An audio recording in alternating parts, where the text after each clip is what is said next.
It was past midnight, the kind of rainy night where the streets shine like glass and everything feels heavier than it should.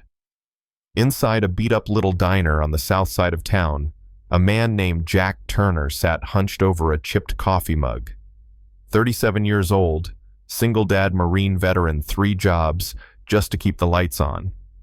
His shoulders still carried the ache from a roadside bomb in Kandahar, and his eyes carried the kind of fatigue you can't sleep away.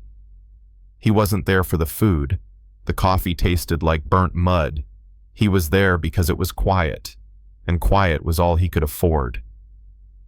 Jack was halfway through his cup when the door banged open, and in strutted Preston Hale. You could smell the arrogance before you even saw the $1,000 suit. He was one of those venture capital types who treated people like poker chips. 2 buddies in tow, laughing too loud, coats still dripping from the rain.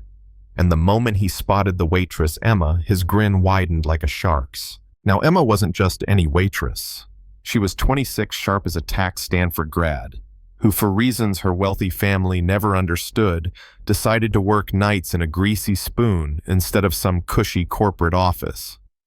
To Jack, she was just the kind soul who kept his cup filled without rushing him, someone who spoke to truckers and janitors like they mattered. To Preston, she was a pawn, except he knew her secret. She was the daughter of Charles Dawson, one of the richest men in the state, and Preston had been waiting for the right moment to twist that knife. Coffee. Black. And make it drinkable this time, he snapped, not even looking at the menu. When Emma turned to leave, his hand shot out and clamped around her wrist. Her smile faltered just for a split second, but Jack saw it. That flash of fear. That silent prayer that anybody would do something. And here's the part that still gives me chills. Every other person in that diner looked away. The trucker buried himself in his newspaper. The old couple by the window gathered their coats. The cook turned up the radio. Because that's how it goes most nights. Money talks, and everybody else walks. But Jack... He set his cup down, stood up slow, and crossed the floor like a man who'd made peace with consequences a long time ago. "I think the lady asked you to let go," he said. Calm, steady, not a hint of anger, just iron underneath. Preston's sneered eyes crawling over Jack's faded flannel and work-scarred hands. "This doesn't concern you, friend. Go back to your coffee." Jack didn't blink. "See, that's where you're wrong. When a man puts his hands on a woman who doesn't want it, it becomes everyone's business." For a moment, the diner went silent. You could hear the rain ticking against the windows, the hum of the old refrigerator. Preston's buddies shifted in their seats, ready to play tough. One reached for Jack's shoulder, and in less than a second found himself face down on the table, arm twisted into a lock that promised pain, but not damage. The other froze wide-eyed when Jack pointed at him with the kind of certainty only a Marine could carry. "Let her go. Now." Preston released her face red with humiliation. Emma rubbed her wrist eyes wide with gratitude and disbelief. Nobody had stepped up for her like that before. Not in her world. Not where power decided who deserved protection. Preston tried to puff his chest again. "Do you have any idea who I am? I could buy and sell you 100 times over." Jack leaned in, voice low but sharp as a blade. "And yet right now you're just a man who needs to walk out of here before he makes a bigger fool of himself." By the time the cops arrived, Preston was already on the phone to his lawyer, screaming about assault and battery. Jack just called home, told his little girl Lily that he might be late. She asked him, half asleep, "Daddy, did you help somebody again, like you used to do when you were a soldier?"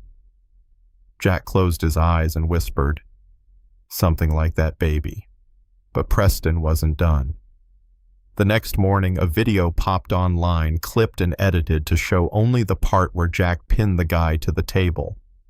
The headline, "Unstable Veteran Attacks Diner Patron." By noon, Jack lost his security job. By evening, his side gig started drying up. Parents at Lily's school whispered when he picked her up. The man who'd done the right thing was being buried by a smear campaign. Emma couldn't stand it. She found a lawyer, Andrea Lopez, who worked pro bono for vets. Andrea dug in, uncovered witnesses, other women Preston had cornered, text messages dripping with entitlement. A truck driver who'd been there that night finally came forward after his daughter asked him why the man who helped the lady was being called dangerous. Piece by piece, the truth started to shine through. Preston tried to buy Jack off 50 grand and a non-disclosure agreement. Jack didn't even read the second line before tearing it in half. That night, pictures of Lily walking to school showed up online. A warning. A threat. That was the moment even the cops said, "Enough." And here's where the story flipped. Emma's father, Charles Dawson, the billionaire Jack had never met, was furious when he heard what happened. At first he thought Jack was just another man chasing a payout. But when his own security chief told him, "Sir, this man can't be bought," he turned down the check. He works 3 jobs. He's raising a daughter alone. Something cracked in him. At the company's biggest event of the year, in front of hundreds of reporters, Charles did the unthinkable. He scrapped the scripted speech and played the diner footage, the clean, unedited version that showed Preston grabbing Emma first, showed Jack trying to de-escalate, showed exactly who the aggressor was. And right there under the blinding cameras, Preston Hale was led away in handcuffs. Charles turned to the crowd and said, "My daughter wasn't saved because she's my daughter. She was saved because a man with nothing to gain decided to do the right thing." That's integrity, and that's what this world is starving for. From that moment, everything shifted. Preston's empire collapsed as more women came forward. Jack's name was cleared, job offers rolled in. And when Charles showed up at Jack's modest apartment, he didn't bring a check, he brought a job offer. Head of security for a new workplace safety program Emma would be running. $90,000 a year, full benefits, enough for Jack to quit juggling 3 jobs and actually be there for Lily. Jack thought long and hard, and in the end he accepted, not because of the money, but because it meant teaching others what he already knew. Courage isn't the absence of fear, it's choosing to act anyway. Months later, Jack stood in that same diner, not as a tired customer, but as a trainer, showing managers and workers how to step in when harassment reared its ugly head. On the wall hung a new sign, "We stand up for each other here." And on Sundays, you could find him in the park watching Lily wobble on her bike, Emma by his side with a box of cookies. "Does standing up for people run in families?" Lily had asked. Emma smiled and said, "It does now." So here's the question I'll leave you with. Was Jack right to risk everything knowing how badly it could turn out? Or should he have stayed quiet like everyone else in that diner? Have you ever seen somebody step in when it wasn't their problem? Or maybe you were the one who did?